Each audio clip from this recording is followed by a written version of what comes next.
Hatchling by Scott J Couturier. On a cool evening in late October, Harold felt the calling. It stirred in his blood like the call to drink, but stronger. He moaned and clutched at his head, fretted at his clothing, rose and paced back and forth restlessly in his kitchen. He'd been feeling strange for a month now, ever since the accident at work. Things moved under his skin, tingled in the roots of his teeth. Harold was convinced something was breeding inside him. He was drinking too much water, eating too little. The liquor cabinet was getting dusty, yet he was gaining weight. His waist had ballooned out in the last 2 weeks until all his belts were strained, creaking when he walked, which, since he was an interdepartmental courier, was a lot. His coworkers noticed. Some urged him to report it to management. It was important, after all, to document any potential fallout from the accident. Harold promised he would, even grabbed a report sheet as a pretense, but he never filled it out. Management would scapegoat him. He'd seen it happen to too many of his coworkers. They were either fired, virtually a death sentence, or in cases of extreme mutation, dissected for preservation in the company records. Harold respected and feared management. He didn't for one instant think that they had his best interests at heart. His waist grew wider and wider. He got wraps and braces to conceal the bloating, and eventually his fellow workers stopped pestering him. Management questioned him, and he reported no ill effects. The interviewer eyed him suspiciously but stamped his work clearance. This was all before Harold felt the calling.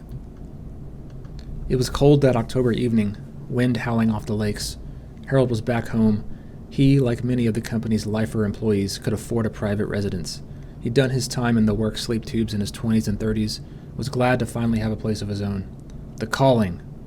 He felt a sudden overwhelming urge to go down to the basement, to the hidden room he'd excavated behind the furnace. There he kept his workshop, his soul's secret place.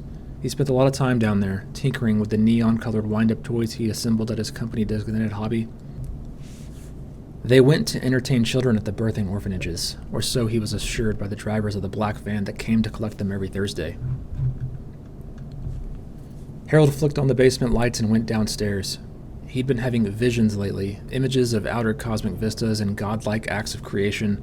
For Harold, an unimaginative man in an impressively unimaginative era, this barrage of psychic scenery was overwhelming. He felt like he was changing irrevocably into something else or other, a state infinitely more profound than mere human. The thought obsessed him as he slid into his workshop, shut the secret door firmly, and nestled himself into a corner. Harold drowsed as he began to extrude a sticky fluid from his pores, mouth, and anus, quickly engulfing him in a viscous cocoon. He had dreams in his womb. Fields of starfire crowned him as he soared among the firmament. Every exhalation seeded the spore of life into lonely, abyssal planetoids. Sentience was his to destroy or bestow. Meanwhile, he could feel his body changing. His bones melted into mush, contorted and reformed into an intricately inhuman frame. His brain split into 7 distinct hemispheres, and each developed individually, thinking separate thoughts.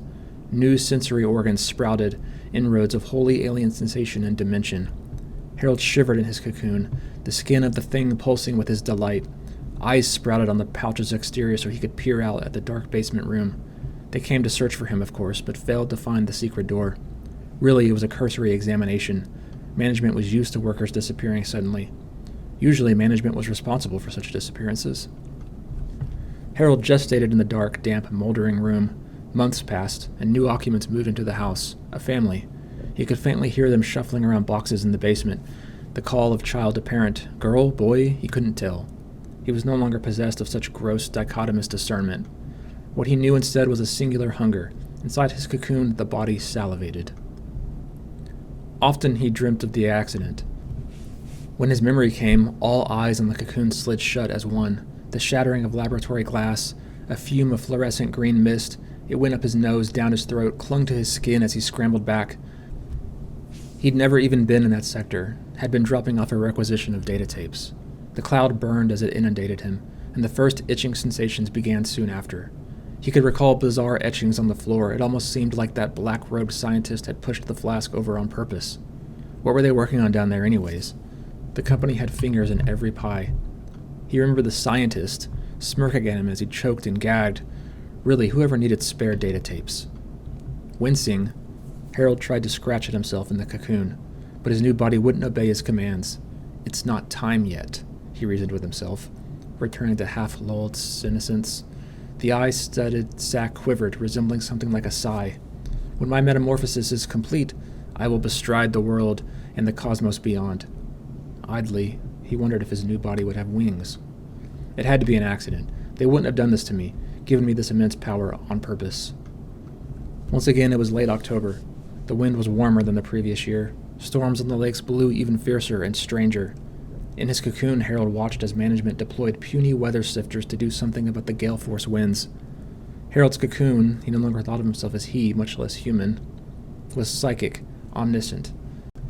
Each eye on his cocoon saw to infinite infinities. His body spread wings and 7 barbed phalli, a synergy of tapeworm and penis. He throbbed with readiness and virility. It was his time to burst forth into the world.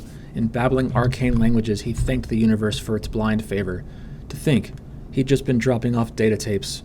Right place, right time. The first thing he'd do, after despoiling and devouring the family upstairs, was lay waste to management.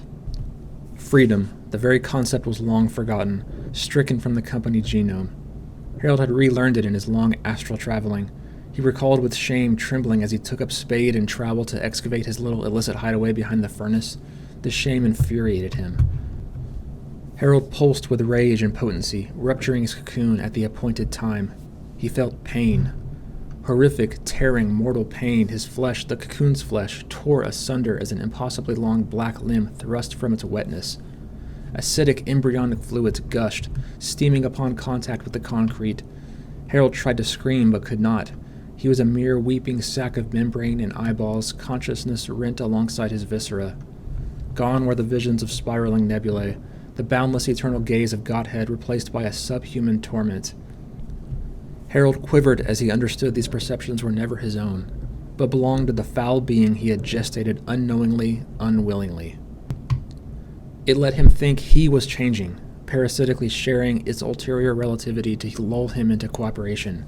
That body was never mine. Suppurating, his myriad eyes weeping afterbirth, Harold beheld his offspring, a jet-black god abomination from the void between stars, ebony-muscled, 100-mouthed and 1,000-eyed, hungers acute as the cold of space. Then, mercifully, he was devoured. End. Thank you for listening. I hope you enjoyed this recording. For more Cosmic Horror content, check out CosmicHorrorMonthly.com or check out our Patreon page. You can find links in the description to this video.